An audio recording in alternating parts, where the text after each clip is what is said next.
क्या आपको याद है 26/11 का वह दिन जब मुंबई ने आतंकवाद की भयावहता का सामना किया था? क्या आपको याद है वह भयावह रात जब आतंकियों ने पूरे शहर को अपने क्रूरता से झकझोर कर दिया था?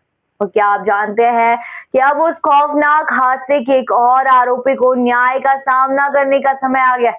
नमस्कार, मैं हूँ राधा राणा और आप देख रहे हैं आर्यभट्ट टाइम्स। यह मामला 26/11 के मुंबई हमलों से जुड़ा हुआ है, जिसमें तहव्वुर राणा का नाम सामने आया था। आपको याद दिला दे कि 26/11 का वह हमला भारतीय इतिहास में हमेशा के लिए याद किया जाएगा। आतंकवादियों ने मुंबई शहर के प्रमुख इलाकों जैसे रेलवे स्टेशन, होटलों, अस्पतालों और यहूदी सांस्कृतिक केंद्र पर हमला किया था। इस हमले में 167 बेगुनाह लोग अपनी जान गंवा बैठे थे और कई अन्य गंभीर रूप से घायल हुए थे।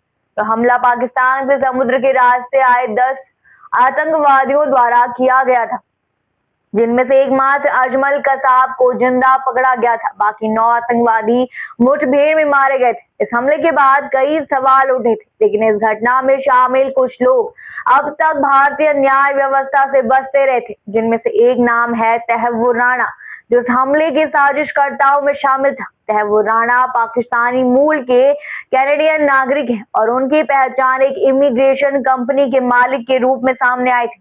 सालों तक यह मामला अदालतों में खींचता रहा, लेकिन अब आखिरकार राणा का भारत प्रत्यर्पण हो गया है।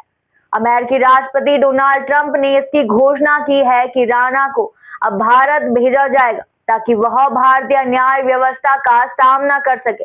यह कदम भारतीय सरकार और अमेरिकी प्रशासन के बीच मजबूत सुरक्षा संबंधों को और भी बढ़ाएगा। तहव्वुर राणा की गिरफ्तारी से पहले हेडली, जो एक पाकिस्तानी मूल के अमेरिकी नागरिक है, ने इस हमले के बारे में कड़ी जानकारी दी थी। हेडली ने खुलासा किया कि उनसे हमले के लिए मुंबई की रेकी की थी और क्या लश्कर-ए-तैयबा से जुड़े अन्य साजिशकर्ताओं के बारे में भी जानकारी दी थी।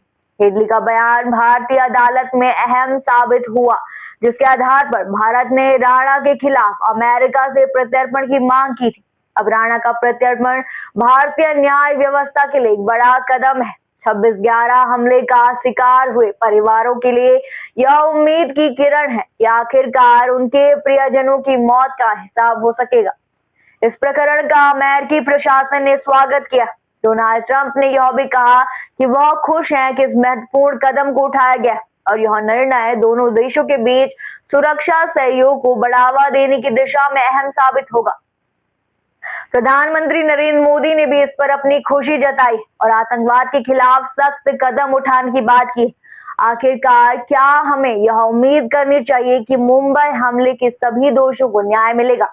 क्या यह कदम आतंकवाद के खिलाफ वैश्विक संघर्ष में महत्वपूर्ण मोड़ साबित होगा? राणा की गिरफ्तारी और प्रत्यर्पण का यह मामला पूरे विश्व में आतंकवाद के खिलाफ एक बड़ी चेतावनी है।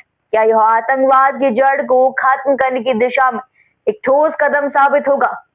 आपकी क्या राय है इस मामले पर? हमें कमेंट बॉक्स में जरूर बताएं। फिलहाल के लिए इतना ही। बने रहिए आर्यभट्ट टाइम्स के साथ और साथ ही हमारे चैनल को सब्सक्राइब करना न भूलें और फेसबुक वेबसाइट पर फॉलो जरूर करें।